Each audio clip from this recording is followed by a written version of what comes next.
And welcome back to the show, everyone. My name is Brian Elam. I will be your host on this episode of the Be Successful series. And today I have a great guest with us. This woman has had quite the story. Everything from an executive to an executive coach to going through her own personal transformation to being really just a light in the world for people that are mission driven and want to make a difference with their business.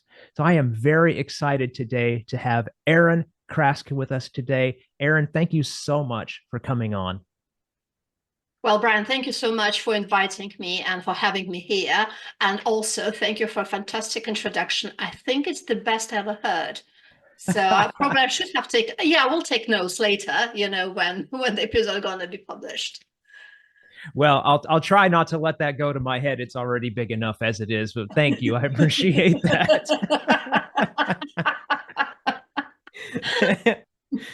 Oh my gosh. See, I told you guys this is already going to be a fun conversation. So I want to just jump right in with the material that you No sent me. pressure. No pressure, guys. Not at No, all. No, none, yeah. absolutely none. So with the material that you sent me as an introduction, which was fantastic, by the way, you mentioned something of a business rebel is kind of who your target coaching audience is, this person that you're looking to connect with and help. So my question for you is what makes someone a business rebel? Well, you know what? I'm also a marketeer. So whenever I create something, I'm trying to make it be more impactful than it probably is, so people don't miss my message. In reality, it's not as, I guess it doesn't live to the expectations of what you would expect from a rebel. I would put it again tactfully this way, right? So for me, a rebel is anybody who goes against the status quo. And because I'm working with companies and business people who want to do good, and this good can be anything. So it can be people, it can be pets, it can be planets, it can be community. It doesn't really matter. But they are driven by contribution, whatever they can do within their business status at the moment.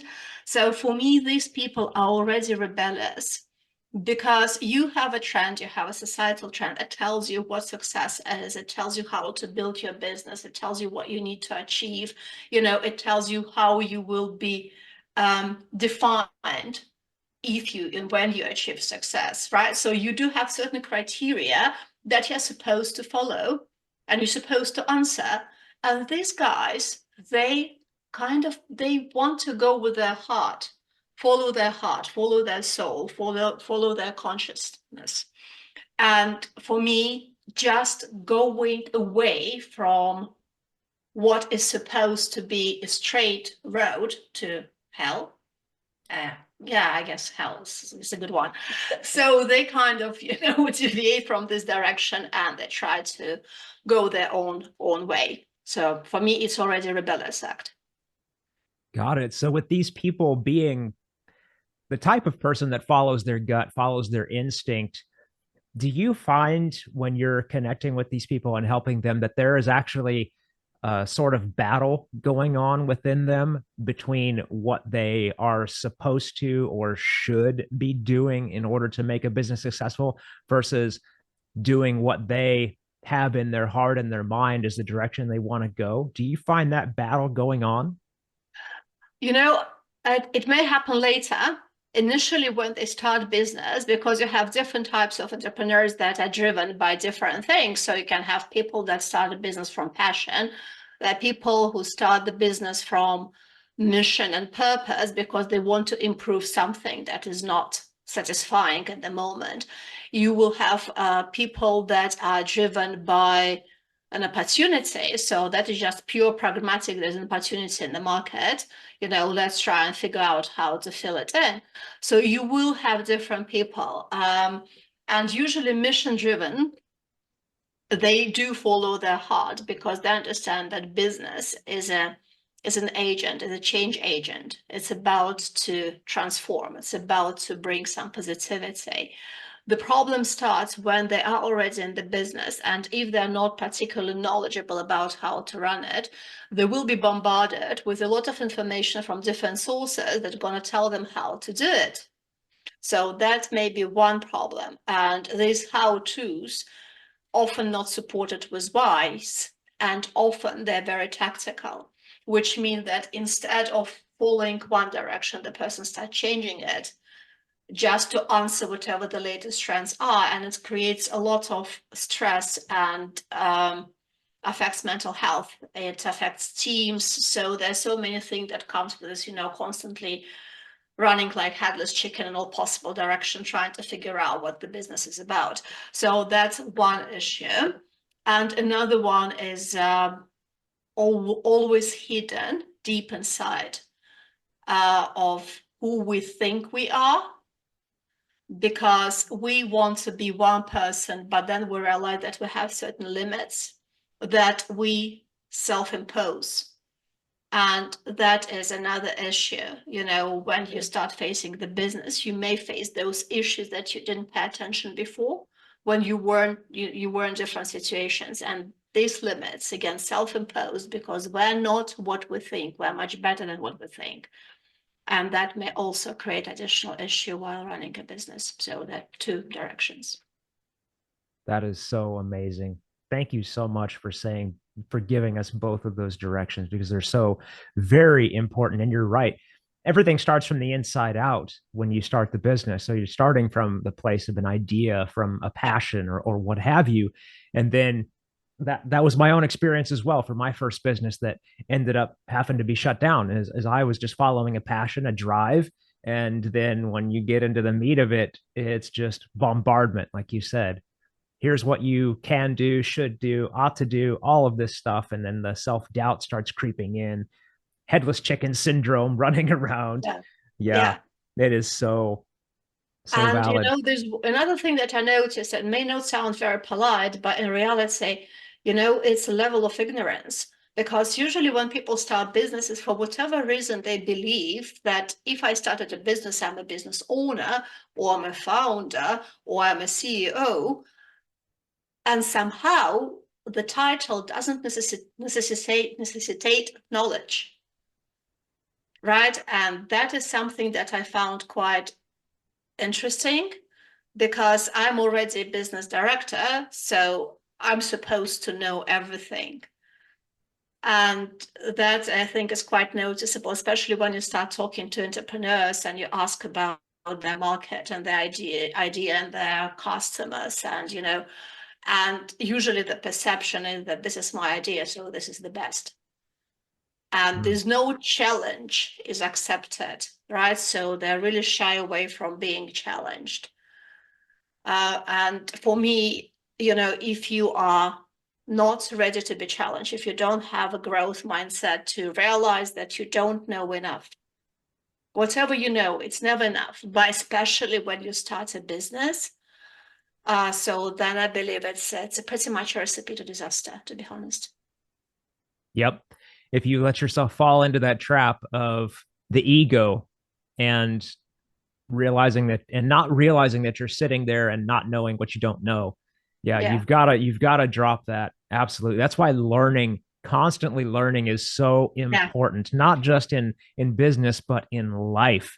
And you mentioned growth just before in this whole process. So I want to touch on your personal growth, because you mentioned going through a profound personal transformation in your life that helped lead you to where you are now. Mm-hmm. Talk about what that transformation was and how it spurred and led to where we are right now.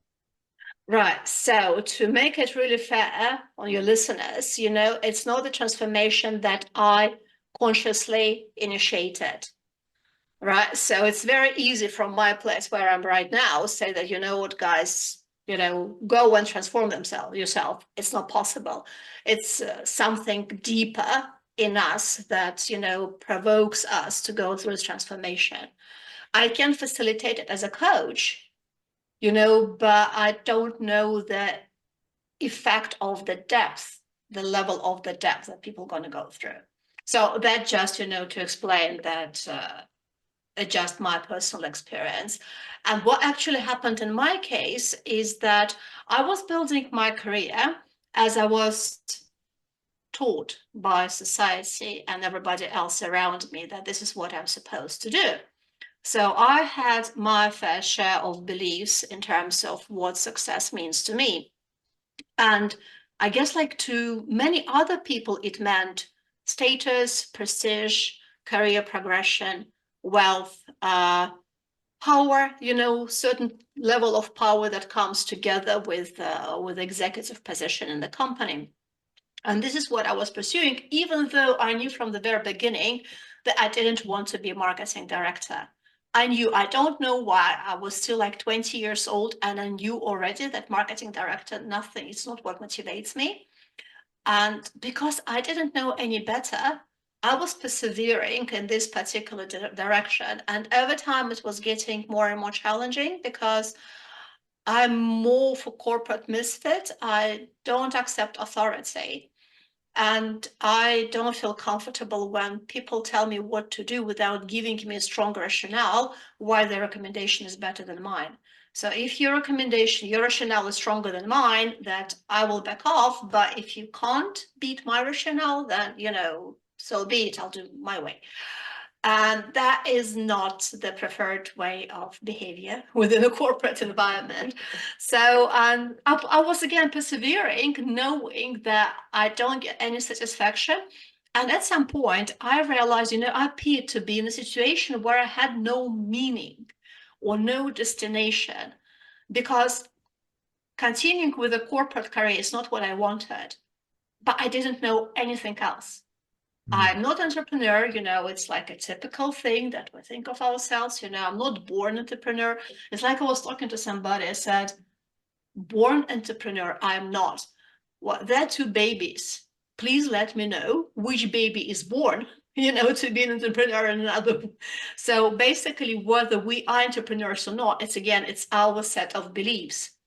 It's not our genetics, right? So, and I had this kind of idea that it's not for me. So I started kind of wandering aimlessly because I didn't know where I'm going. I didn't know what I'm going to do. I knew what I didn't want, but I didn't know what I wanted.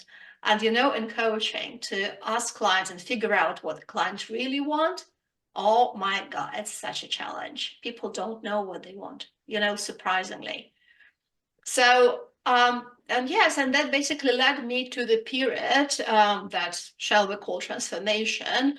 You can also call it ego dissolution. It's a challenging period when everything that you chose as criteria that define you, they disappear. So you don't have it anymore, and you are in a vacuum, in a different place where you have no crutches. That's how it feels. And then with time, you go through kind of quite a depressive long period of time. And then at the end of it, you appear without identity. So I don't have an identity. That's, it's easy to say. And together with identity, you have no ego. And with having no ego, you have no beliefs, you have no worries, you have no fears, you have no depression, you have anxieties, you have no expectations, so no judgment, right? So you appear to be in a place of a complete peace and calm. You It's a appear pure to be that mental, way, yeah, it's a pure mental tranquility. but is that actually how it is? No, you appear to be in this situation. Yes, this is how it actually is. Yeah. Ah, okay. So given what you said in a little while ago about the corporate misfit and not being able to take authority or ideas if you didn't feel they were better than yours, do you still have that inclination after going through this transformation journey, or are you able to just be and sit with the idea? It doesn't matter if it was yours or not. No, I mean, I don't have to prove anything to anybody. The problem with the business environment, because I was budget responsible, I was still responsible for KPIs for the brand. I was still responsible for the profitability of the company because every brand contributes to profitability. So you have your set of KPIs and somebody tells you, do something that is not profitable. It's not going to help your business grow. So this is where the issues were coming from, because I still hold this financial responsibility. And if so, let me do things my way because I know the right way. And if you tell me and it doesn't work, and you still then ask later on from me, where are the numbers? Then it's a kind of, it doesn't really work that way. So I have no desire, no need to prove anything to anybody. Everybody has their own ideas, but just don't make me please be responsible for your ideas. I want to Right. be responsible for mine. That's the difference. I like that. Don't make me be responsible for your ideas. Yep, that's great. And I think a lot of micromanagers, you know who you are, who's listening to this, can earn a lot from what was said right there. Now, whether or not you take it in and actually use it, who knows? But there's a lot of lesson to be learned right there. So Yeah, when you're, micromanagement is a suffocation in the workplace. It's yeah, yeah, let's not go that direction. You've said no, everything that you wanted about it. Let's not yes, yes, great. there's no reason to go down that road. We now understand, where that line of thinking comes from, and now we understand a little bit more about your journey, what you went through, going from having this supposed to mission in business to not knowing what you want to do. How did you come out the other side? How did you find out what you really did want to go after, and who you wanted to become? Oh my God, that's a fantastic question because when you go through different stages, I didn't even know what I was going through.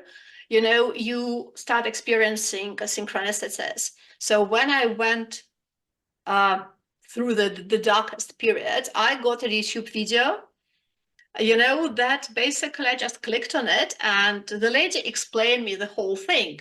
I was like, oh my God, so this is what it was. I really didn't know. And I was already in the process of writing the book. And I started writing the book just because I had so much knowledge that I knew it would be useful. I didn't want to be an author. I didn't know what to do with the book. I just didn't want to die with all this knowledge. So that was the only motivation, just to share it eventually. And I was writing it and I still had no idea what I'm going to do. And I think probably 1 year down the line, I got a download. And you know what it is because you heard it from your guest, not once, right? I had a download in the morning that I'm going to be a coach. And it felt so comfortable. I started calling all my friends, like I finally know what I'm going to do in my life, right? Because I had no idea. The only thing I know that I wanted to do before is to become a psychiatrist, but I was already in the middle of my corporate career.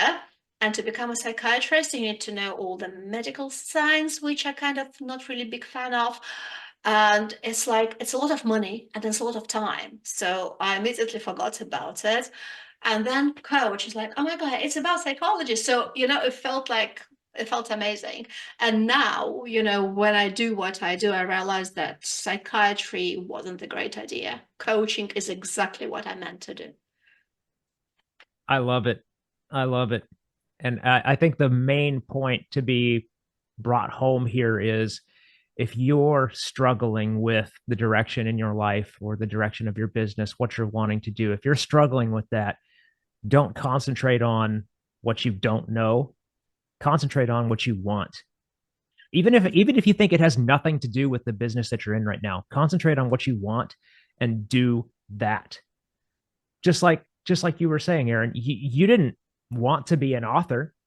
You weren't thinking about how that might carry your career forward. You were just thinking, I don't want to die with this knowledge. I don't want to Yeah. die not sharing this with the people that need it. So I'm going to get it out. And it was at that, when you started going down that path and focusing on what you wanted to do, you got that download. And yes, I know exactly what you mean by the word download, because I get them too. And I immediately understood when I was reading, the material that you sent me, that you are a spiritual person. So can you talk to us a little bit about how having that spiritual depth impacts the coaching that you do? I will come back to this question if you don't mind, because there's one very important thing that you mentioned before, and I would like to pay attention to it. Please. It's not only about knowing what you want and knowing who you are. There are two things. The first one, it's massively important to have meaning. I know it may sound like, too woo-woo, too hype, but meaning gonna make it different. Your existence, day-to-day existence, gonna transform if you have meaning. So that is important. And another thing is contribution, because contribution actually brings you meaning. So when it stops being only about you, but it starts being about other people around you, this is where you get your motivation. This is where you have your resilience and desire to keep on going.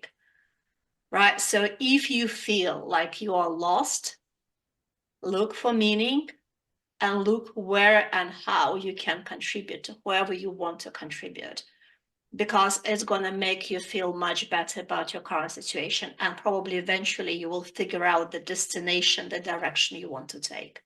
That is very important. Yes, absolutely important. Thank you so much for adding that on. Thank you.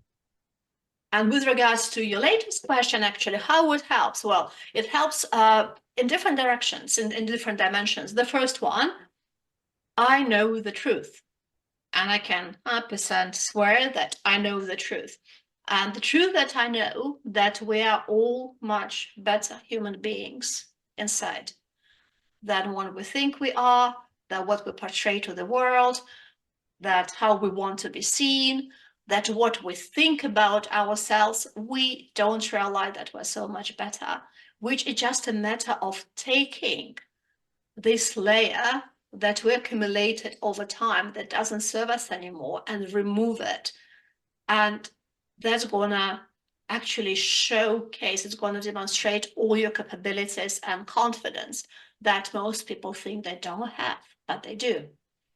Right? And that is the truth. Another thing, actually, it really helps because I can cut through bullshit. I can see when people lie. That is, you're so attuned that you can immediately, I sense fakeness, which means that, talking to a client, I immediately see where there's fake or where there's real, and it does help. Another thing that helps is that I have no judgments and I have no labels and I have no definition of myself for other people, because many people make mistakes even in the coaching world, sometimes when they kind of presuppose what they know and look at their clients from their own perception or perspective. Well, I don't have it, right? So it really helps to be objective and inclusive. And another thing, because you had quite a lot of people talking about limiting beliefs, and it's a kind of very trendy topic at the moment.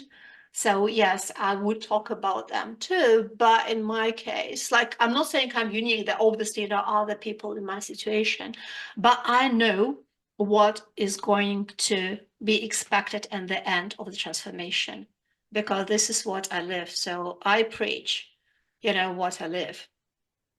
And I don't preach just whatever theoretical concept.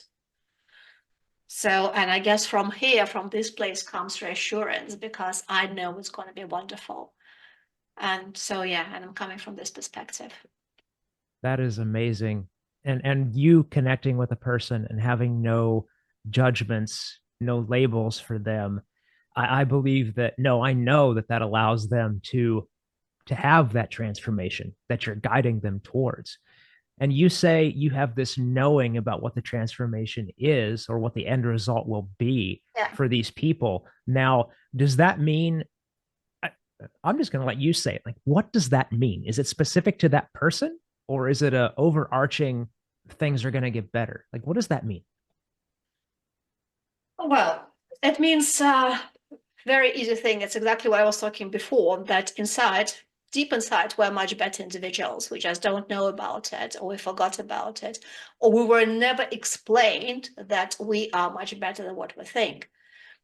So when you uncover yourself and you accept yourself for who you are, not that is something that is really, really important to pay attention to, because often we talk about authenticity, people are afraid of authenticity because they're afraid they're going to discover something that they don't like.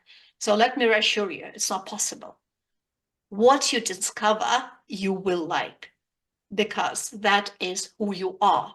So it's not the authenticity and the level of accepting you for who you are at this moment of time. It's accepting you for who you are, who you were meant to be, right? If I make any sense.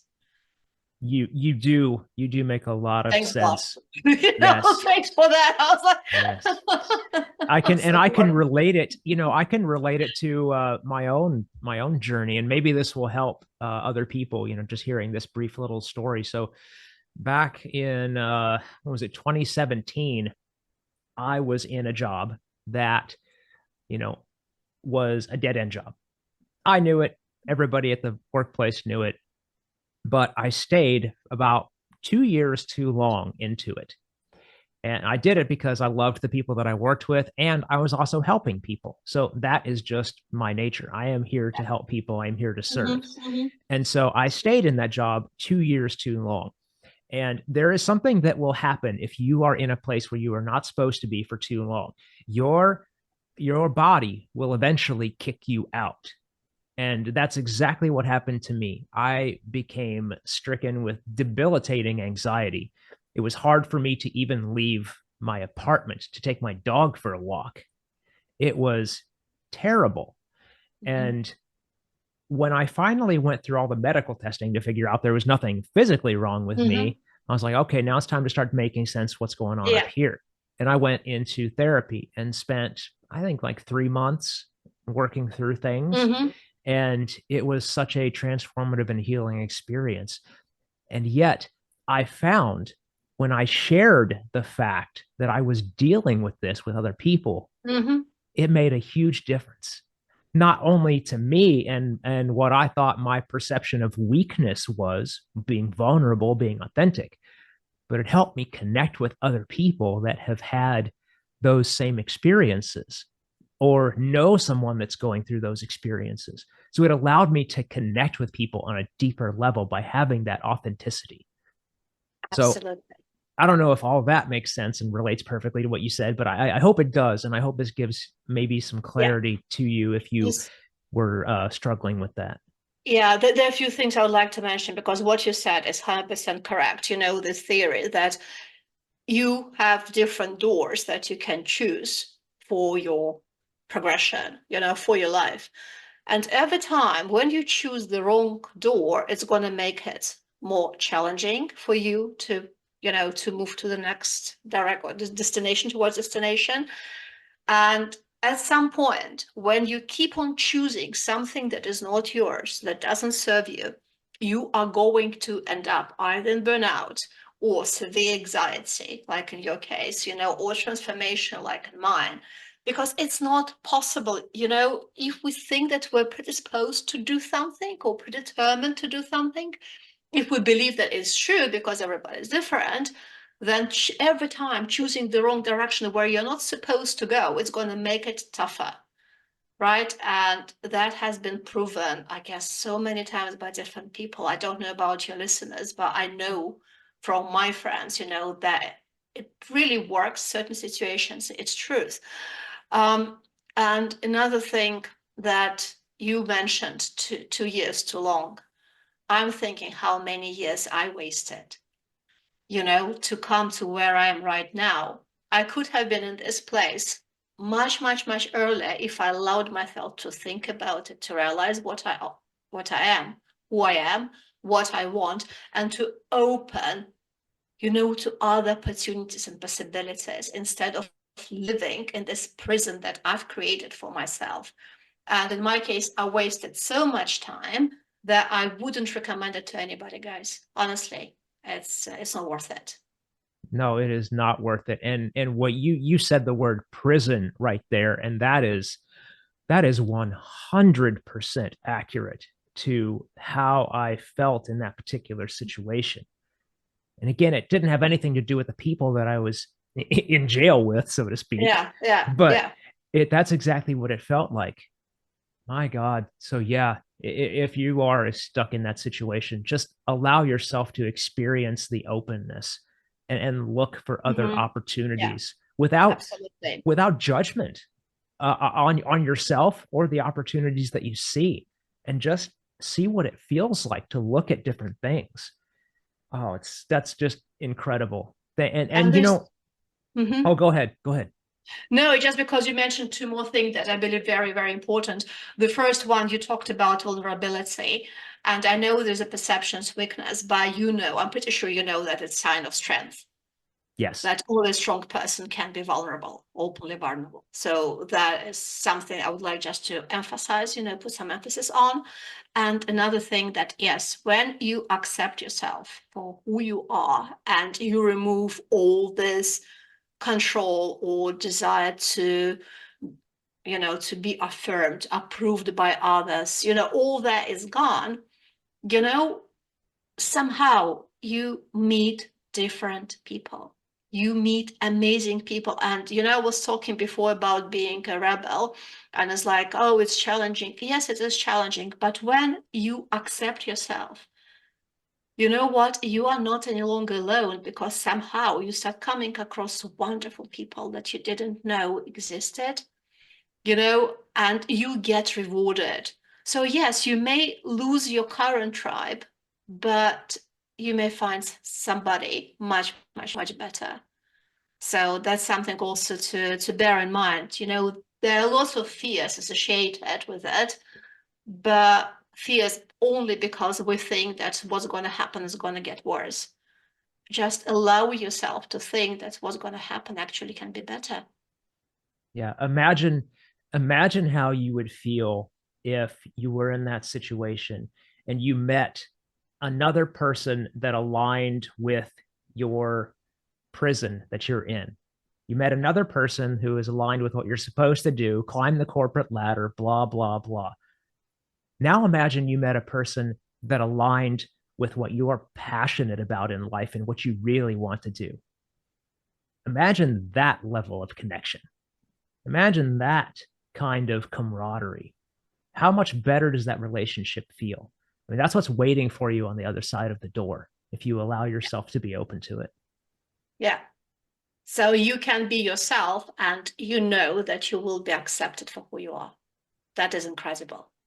Yes, absolutely. And that's why your network and your tribe, as you put it, is so important, because again, it allows you to connect with people that have the same types of vision, the same values that you do, and it can propel you forward, put you in touch with new people.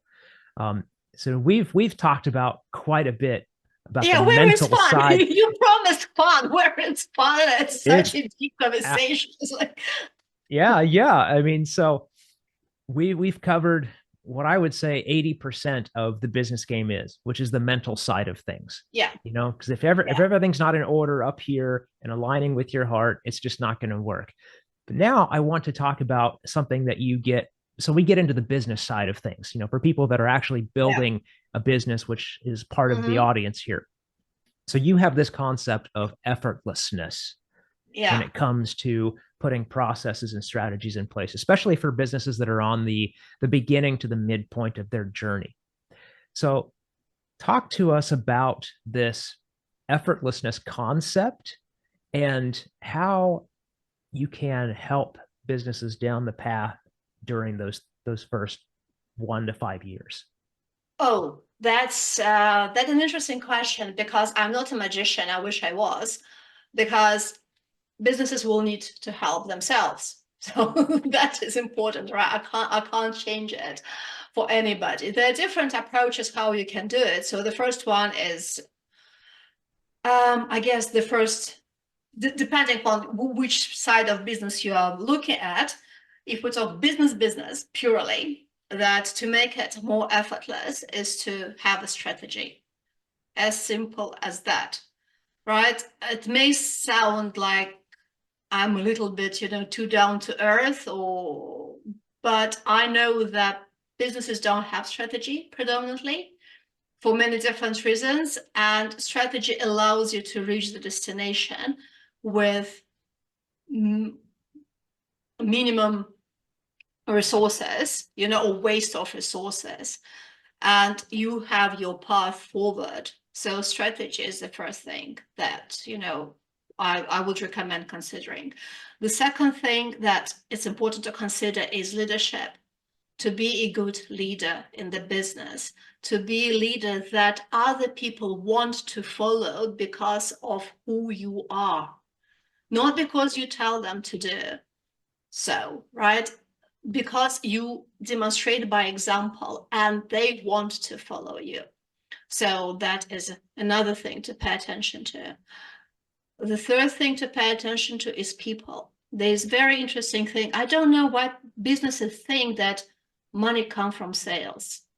That is just, it blows my mind away. It makes absolutely no sense because, first of all, you don't earn by selling your products. You earn by people buying your products, right? Switch your perception of where money is coming from. They're coming from people opening their wallets, not from your sale. That's one thing. Second thing, partners. I've been in business so many years and I saw how partners are treated. It's incredible. But if you can do your business without having a partner, why do you have one? And if you have one, it means that you can't do your business without. So treat them appropriately. They're not your subordinates. They are enablers. It's a very big difference. And the third type of people, your employees. Again, they're not just employees. Without them, your business wouldn't function. Have respect and appreciation for what they give to your business. So that's the third thing. I know it may not sound very effortless, but I explain how it make it effortless. And three more, contribution, and we'll talk about contribution, right? Because it's not only about feeling better, it is about resilience, it's about having your team together, it's about engagement, it's about having meaning behind what you do at your workplace. So altogether, it creates much better morale within the company. And then we have two more, implementation. And implementation, it's about making it standard, making it easy, letting people opportunity and giving them trust to improve what is not working immediately. So they feel trusted that they can improve instead of creating this, massive bureaucracy or coming and, for a signature for approval. So yes, implementation has to be standardized and streamlined. And then personal growth, having a growth mindset, right? And how you can make it effortless. So the first stage is actually, it's stop striving. Stop setting goals that you probably can't achieve and putting all your efforts behind this goal. Because when you try to reach the destination so hard, you don't pay attention to what's happening on your journey. And what happens when you reach the destination, if you're lucky, you will be immediately setting another goal. So it's going to be another cycle of striving, trying to achieve the numbers that you set. Or alternatively, if you don't achieve this goal, what's going to happen? Self-esteem, self-blame, blame on the team, lower morale, tightening control, so it's going to be better next time. You see, just this toxic goal mindset, it doesn't really help you to improve the business because all you can see is where you try to get. If you change your perspective and you look at all the 6 directions we discussed earlier, and you try to gradually improve on each and every direction, little by little, you improve your strategy, you improve your leadership skills, you take care of people, you set the standards, the processes for implementation, you work on your growth mindset, and you allow contribution every day, just doing your best. you will inevitably come to the profitability, you come to the growth, you come to the destination that you wanted for yourself, but it's going to be so much easier on your mental health. It's going to be so much easier on your emotional state, on your cognitive state. And it's impossible not to get profit from this place because you are improving your work streams holistically every day. If every day is an improvement, it's not possible not to get a profitable business. So it's just very, I guess, easy. I don't know if it makes sense or just me being too idealistic. No, I understand now what you mean by making it effortless. And even as you were talking, I felt it in my body, like going through this concept. I felt myself relax. Like, oh, that does sound easier. Letting people do what they do to help, grow your business. Not micromanaging, allowing yourself to slow down a little bit, not set these crazy goals that cause stress.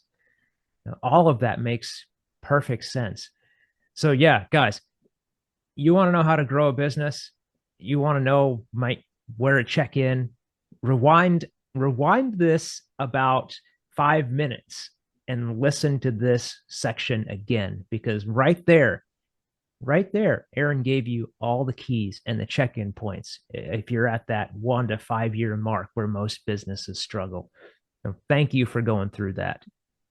And because I like so much Brian, I'm going to give you a bonus tip. Oh, right on. Let's do it. Let's go. Keep your head empty. Now, what does that mean? That means that we all, I mean, if you listen to Brian regularly, you will know this, chain of beliefs, thoughts, emotions, behavior. So whatever we do, it's influenced by our emotions, and whatever we experience as the emotions and at this moment of time, it's defined, it's coming from our thoughts. So if you don't want to do something stupid or feel bad or create some annoyance for people around you, stop thinking. There are good thoughts and there are bad thoughts. There are thoughts that doesn't serve us. There are thoughts that make us feel stressed, that make us feel worse. Learn how to kick them out of your head before you start having an emotional reaction. All right. And this is something that we talked about before we hit the record button. And I definitely wanted to touch on this because this concept of having an empty head, people have trouble stopping their thoughts. I mean, people have trouble sleeping at night because they just can't get their brain to turn off. Yeah, So exactly. do you have any kind of tips or guidance to help people accomplish this? I definitely do. But again, this is exactly what I meant, from the very beginning. I'm not a magician. It will become effortless, but I can't make it, like that for everybody. You need to do the work if you want to appear at the other side. And yes, it is possible to control your thinking before you go into rumination, before you start engaging with your own thinking and blowing it out of the proportion, because this is what actually happens. You have the first warning sign. Okay, this is a thought. Does it serve me? Does it help me? No, it doesn't. Go away. So I believe that I'm in this situation probably because I've been meditating for quite a while. And I choose meditation in the hardest way possible. Actually, I do keep my mind blank, nothing. Right? It's not the right approach to meditation because it's much tougher, but somehow you train your brain to be quiet. And it's a kind of a normal state. Then you obviously have mindfulness exercises, right? It's also going to help you to quiet it down, even when you are in a stressful situation, taking few deep breaths, scanning your body, listening to what's around you, looking carefully what's around you, all the things. So all your attention is dedicated to something, but not what you have in your head. There's another very good exercise works for some people, it's coming from a therapy. You can put your thought on a cloud and let it float, or put it on a leaf and the leaf just, flows down the river I together with see. thought. So it's more So like a visualization. yeah, there are many different tips and tricks, right? But in reality, all you need to do, if you don't want to meditate, at least be aware of your thoughts. That is probably the easiest way. This is what I think, this is what I feel. I accept it because I already accept it, and then move it away from yourself. So again, put it on a cloud, right? Or it's just a thought. I always explain to people, it is just a thought. It's not material. It's just a thought. And somehow we're conditioned to believe that if we think it, we need to act on it. No, we don't. We are supposed to be in control of what's happening in our heads, right? We can't be slaves of our thoughts, of our thinking. It does no good. So at least when you're aware that this is a thought that I'm experiencing, accept it and switch your attention to something so it doesn't consume you. So that's kind of, I don't know if it helpful, but it just, again, the realization itself that whatever you experience, it is your thought, and you don't have to experience it if you get rid of the thought. Yeah, That's just, think about it for a while. It's very empowering. absolutely. And again, guys, if you want to learn how to quiet your brain down, rewind the last 2 minutes, watch that section again. Dropping so much value here. I love it. So thank you so much for this. Well, this time has just flown by. I can't believe we're almost at the stop mark, but I want to make sure that we tell people where can they find you, where can they connect with you, because you are doing powerful, impactful work. So lay it all out. Where can we get in touch with you and find out more? Okay, so I can make it effortful and and send you to my website, spelling it letter by letter, or I can make it effortless and say, guys, if you would like to connect with me, all information gonna be in the notes under the show. You're 100% right, because that's exactly where I'm going to put all the links. So So much easier, right? it That's is right. so much easier. Write down the website. And to your point about effortlessness, I have never had anybody say that. I've never had any guest on this show say what I say usually, which is all the links are going to be below. That's freaking awesome. I love that. Erin, this has been an absolute pleasure. Thank you so much for your time today, for your gifts, the value that you shared with us. I truly appreciate it. And I'll leave you the last minute or so if you have any thoughts that you would like to leave the audience with about anything we've talked about or haven't. Well, that is actually, I didn't think about it, but suddenly I had a download. So the thought that I would like to leave you with, that life is as challenging as we make it. Beautiful. Beautiful. Thank you so much for that. All right, guys, like this episode, share it out. There's value not just for entrepreneurs here. So share it with your friends, your family. Make sure that you subscribe to see more episodes coming up. We have more incredible guests just like Erin right in the pipeline. Erin, thank you so much again for coming on. It was a real pleasure. And thank you again for inviting me. It was incredible. Thank you for Absolutely. giving me the opportunity to share my message. Absolutely. All right, guys. Peace. We'll see you in the next Peace. one.